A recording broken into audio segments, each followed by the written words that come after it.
What's up guys, OJ here, welcome back to another video, and this is something that I'm making this video with the absolute hype of Xenoblade, but I'm also making it with the frustration of my PC and streaming, because for some reason, when I moved into this different office, I used to be across the house, now I'm over here, my PC will random auto shut down only when I stream. Every other time, for the most part, it's okay. Except for sometimes, but most of the time. But anyway, that's not the point. We're here to talk about some of the new information on Xenoblade Chronicles 3 and some of the previews and why I'm super hyped for this game, even more hyped than I've been before when I've talked about how hyped I am. On top of that, discussing some of the really cool aspects with this game with some brand new early gameplay footage, non-spoiler from the very beginning of the game, which proves that this is, or seemingly, a true Game of the Year contender for many people, obviously not the Keeley Awards and all that, but for me and many people out there, this can be Game of the Year material, and it finally feels like that true Nintendo actual built first party game. Now, these aren't just only my words from a Xeno fanboy or anything like that. These are previews that are going out to other journalists out there, people that have the game are playing the final build, which might not even be the complete final build once the update comes or if there are updates. But for right now, there's a lot of positive things about this game, and I'm gonna put together kind of everything that we've learned in a non-spoiler fashion about Xenoblade Chronicles 3 with the release of the game, or at least the preview copies that the journalists have gotten from the different previews out there. But before we get into anything, please make sure you hit that like button, subscribe if you're someone new, and click that notification bell to get my videos first. And I really hope my PC just doesn't randomly shut off even when I'm doing or making videos, because like that would suck. But anyway, let's go ahead and get into this here, guys. And I wanted to start off with the newest bit of information, or at least footage out there, which you guys are seeing at this point. Once again, non-spoiler, this is just the beginning of the game. A site had it. I'll have the site link in the description where you can watch the full video of where everything is. But the thing that impressed me the most with the footage is the UI, is the size of the world, and the music and like the sound effects. Everything just seems to be right in sync and pretty much a big upgrade over Xenoblade Chronicles 2. Now on Twitter, I even talked about this because I felt that it was incredible. It really does feel like a true evolution over Xenoblade Chronicles 2, which is a good thing. Now, I do want to mention this because so many people, when you say Xenoblade Chronicles 2, it's like there's like PTSD or something like that, or somebody shot or killed their parents or their family. They feel like, oh my gosh, this game like hurt me in some type of way. But you also have to realize, like, I get it, there's some legitimate concerns, but that was not the full strength Takahashi Team 1. That was around 40 to 50 people that made that massive, epic, actual next step in the Xenoblade franchise, while the main team actually remastered Xenoblade Chronicles Definitive Edition and also was making Xenoblade Chronicles 3 pretty much at the same time. So I think, based off of how the game turned out, that it actually turned out really well with the team size that was working on it and how big that game is. Still to this day, there are content creators who feel that it was all of Monolith Soft that made Xenoblade Chronicles 2, considering how large and how many systems and mechanics and how big that game is. But it was actually just a fraction of the Monolith Soft team. So it was pretty impressive in my opinion. And now we're seeing some of this new gameplay and how everything looks and just feels with Xenoblade Chronicles 3 from these previews, and I can't help but just be amazed at it. Now, there's a number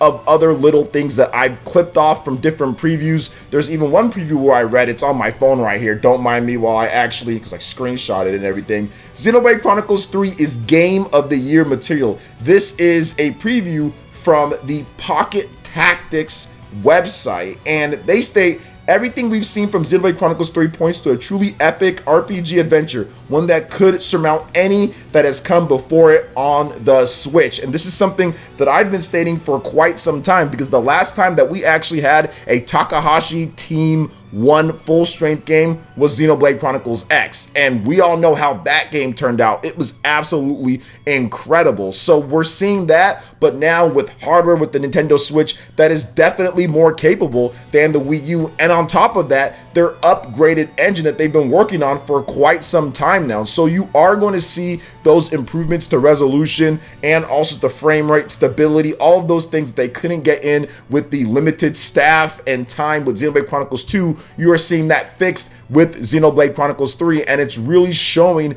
in the previews. Heck, man, it is glowing at this point when it comes to the praise that we are seeing across the board. Now, I've seen other stuff from previews as well, which gets me really hyped, especially this gameplay footage that you guys are seeing here. I think that some of the dynamic angles and kind of like camera shots that they're showing really does spice up the combat. But once again, the music and also the sound effects, everything just seems super high quality. And I feel that if you're looking at an RPG, especially in today's terms, you're looking at some of the RPGs that have came out on other systems, right? I haven't seen an RPG this size with open world, with 7 characters all fighting on screen at the same time, that have seamless battles right then and there. I mean, there's not many RPGs, even on PlayStation 4 and PlayStation 5, that can do that, or Xbox Series and all that, that actually have those features. Not saying that there isn't any at all, I just haven't played many out there, and the Nintendo Switch is doing this, and from all the previews, it's holding a consistent frame rate, and it seems to be like there's a dynamic resolution, which we've talked about, but it definitely seems like it's running at a higher dynamic resolution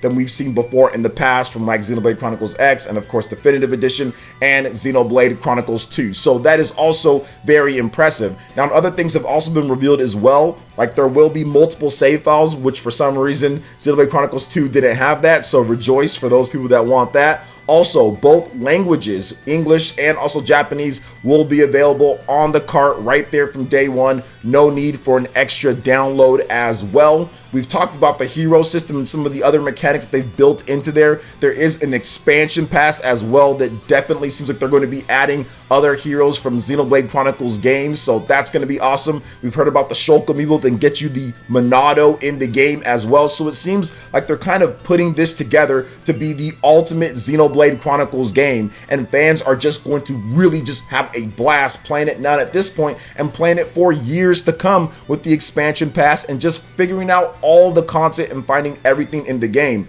A lot of the quality of life features that were added as updates to Xenoblade Chronicles 2 or added as a definitive edition, for example, with Xenoblade Chronicles Definitive Edition, all of those seem to be in there from the beginning. And one of the biggest updates that I really like that we haven't seen since Xenoblade Chronicles X, and that's going to be the tracker, where you can actually place a point and you will see a line going through like the ground or on the ground to where it will take you exactly where you need to go, which that is an awesome feature. I'm not sure why it was removed or it wasn't in all of them, but that's something that needs to be in any big or open-ended or open world RPG. We need to have that. But I think that with Xenoblade Chronicles 3, it's really important because it seems, based off of what I'm seeing here, just that first open-ended area, it seems like this game is going to be absolutely massive. It seems like this game is even bigger or just as big as Xenoblade Chronicles X, or like right around that size. And at the time that that game released, I think it was like the biggest landmass RPG or console RPG. And remember guys, when I talk about comparing it to other stuff, we're talking about console RPGs, not MMOs and certain PC stuff where there's like a bunch of people fighting or whatever, like those type of games, but actual single player console RPGs. So to me, that's incredibly impressive. Now, another thing that I've talked about before on Twitter and also live streams and videos is the marketing ramp up. I think that Nintendo knows that they've got themselves a potential game of the year or RPG of the year quality type of game here with it. So we are seeing a lot of extra marketing hype and buzz kind of come about, which is awesome too. Like, that's really cool to see Nintendo really going all out with this game because it is that good. And a lot of people, I think, are downplaying the game because of Xenoblade Chronicles 2. Obviously that didn't live up to some certain standards when it comes to the technical aspects and other things with some of the gameplay, like with the blade system and all that. But now that they've replaced it with the hero system and added some of the best elements from Xenoblade Chronicles 1, Xenoblade Chronicles 2, Torna, and X, I think that this game is going to have a much different response from fans and also casual style Xenoblade fans out there that kind of put the series at arm's length. I think that this one might be the one where they say, okay, this was an epic adventure, almost like we've seen before. Sometimes games come in with the second experience that maybe isn't as good, but then the third one comes out and it's like, okay, yeah, it completes everything. This could be that game, which I already think, you know, obviously all the Xenoblade Chronicles games are awesome, but I'm like really looking at it like this and saying, wait a minute here, this just might be it. And when I talk about the third game, obviously I'm talking about within the trilogy. Obviously this is the fourth game when it comes to Xenoblade Chronicles in terms of full releases, because if you count 1, then also X, 2, this one would be the fourth one. Then you have the other DLCs and other stuff, Future Connected, Torna the Golden Country. So 6 total when it comes to games or individual type of experiences that you can play separately. But of course, this is the fourth game when it comes to the mainline big game. So very exciting stuff all around when it comes to Xenoblade Chronicles 3. And I think that one of the things that's really cool that I'm seeing in the gameplay footage here, it seems like the voice acting and also with the like shading and lighting and everything just seems to be really in tune, and the story just looks like it's going to be an emotional masterpiece from how they're setting up everything. One of the complaints that I've heard is that a lot of the main characters look like just generic NPCs and stuff like that, and I'm not exactly sure why people think that or why I've heard that a number of times, but from what I'm seeing in the game, how they talk, how they discuss things, all their voice acting, it looks like they're actually really cool characters that are going to have their own backstories, their own issues, their own ways to deal with stuff, who they like, who they dislike, some funny parts. I don't really see that at all. It seems like it's going to be a great cast of characters. And also, even with the heroes, it looks like the heroes even have their own personalities and what they talk about and kind of what they do as well. So, I mean, it's incredible, once again, just to see how this game is shaping up. And the hype couldn't be any higher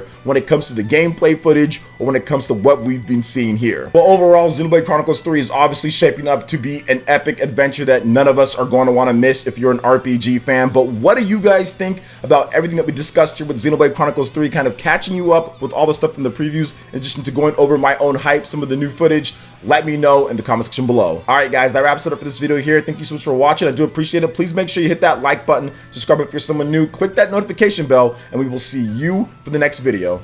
Peace.